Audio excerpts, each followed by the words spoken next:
சுட்டெரிக்கும் வெயில் காரணமாக ஏசி விற்பனை வழக்கத்திற்கு மாறாக கடந்த ஜனவரி மாதம் முதல் களைகட்ட தொடங்கிவிட்டது.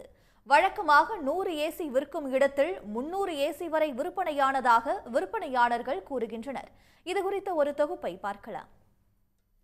தமிழ்நாட்டில் நடப்பாண்டில் ஜனவரி இறுதி வாரத்திலிருந்தே வெயில் சுட்டெரிக்க தொடங்கிவிட்டது. இதனால் வெயிலை சமாளிக்க பொதுமக்கள் ஏசி ஏர் கூலரை வீடுகளுக்கு வாங்க ஆரம்பித்தனர். ஆடம்பர பொருளாக பார்க்கப்படுகின்ற ஏசியை அத்தியாவசிய பொருளாக நினைக்க வைத்தது கோடை வெப்பம்.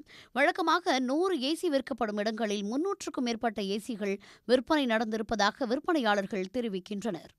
நாங்கள் எதிர்பார்க்காத அளவுக்கு இந்த தடவை பிப்ரவரி ஃபர்ஸ்ட் வீக்லேருந்தே ரொம்ப பீக் டைம் ஆயிடுச்சு. அதனால் நாங்களும் எதிர்பார்க்கவே இல்லை. ஸ்டாக்ஸ் நாங்கள் இவ்வளோ தான் போகும்னு நாங்கள் எதிர்பார்த்தோம். ஆனால் எங்களை விட அது நினச்சதை விட ரொம்ப ஃபாஸ்ட்டாக இருந்தாங்க. மக்களும் வந்து வாங்குறாங்க. இவங்க வாங்குவாங்களா வாங்க மாட்டாங்களா யூகிக்க முடியல. ஏன்னா எல்லாருமே இந்த தடவை ஏசி வாங்கினாங்க. யார் இவங்க அவங்கன்னு இல்லை, எல்லாருமே. ஏன்னா அத்தியாவசிய பொருளாயிடுச்சு. ஏன்னா இது இல்லாமல் நம்மளால் இருக்க முடியாது அப்படிங்கிற மாதிரி. டிவி மாதிரி இல்லாமல் டிவி பார்க்காம எப்படி இருக்க முடியாதோ அது மாதிரி ஏசி இல்லாமல் யாருனாலும் இருக்க முடியாத அளவுக்கு இந்த வருஷம் வெயில் ரொம்ப ரொம்ப ஹீட்டாக இருந்தது இந்த வருஷம். வழக்கமாக டீலர்களிடம் ஓரிரு நாட்களில் ஏசி வாங்கி நுகர்வோரிடம் ஒப்படைக்கும் விற்பனையாளர்கள் அதிக ஆர்டர்கள் காரணமாக இந்த முறை காத்திருந்து ஏசிக்களை வாங்கியுள்ளனர். தாமதம் காரணமாக விருப்பமான நிறுவனத்தின் ஏசி வாங்கும் நிலை கடந்து கொளுத்தும் வெப்பம் காரணமாக கிடைத்த நிறுவனத்தின் ஏசிக்களை வாடிக்கையாளர்கள் வாங்கிச் சென்றதாக விற்பனையாளர்கள் தெரிவிக்கின்றனர்.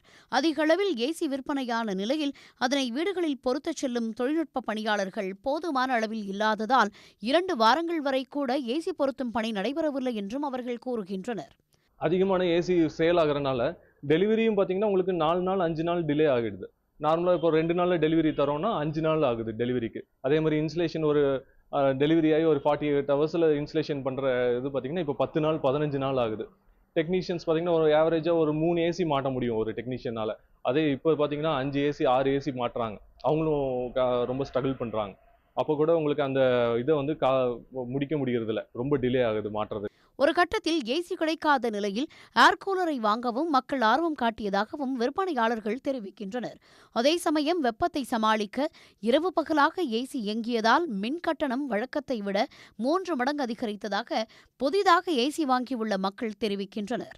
கடந்த 2 மாதங்கள் அதிகமான வெப்பநிலை இங்க அந்த மாதிரியான சூழ்நிலை நிலவுனதுனால இருக்கவே முடியாத சுச்சுவேஷன். ஏசி இல்லாம இருக்கவே முடியல. ஸோ இப்போ பழைய டெக்னாலஜியில் இருக்கிறதுனால கூட ஒருவேளை கரண்ட் அதிகமாக எடுக்குதா என்னன்னு தெரியல. ஆமாம், இது வந்து எங்களுக்கு அதிகம், ரொம்ப அதிகம். இந்த வட்டம் வந்து வர கரண்ட்டுக்குள்ளே எங்களால் சமாளிக்க முடியல. நவீன தொழில்நுட்பம் வளர்ந்த நிலையில் மின்சாரத்தை குறைவாக இழுக்கும் ஏர் கண்டிஷனர்களை சந்தையில் விற்பனைக்கு கொண்டு வர வேண்டும் என்பதே வாடிக்கையாளர்களின் கோரிக்கையாக உள்ளது.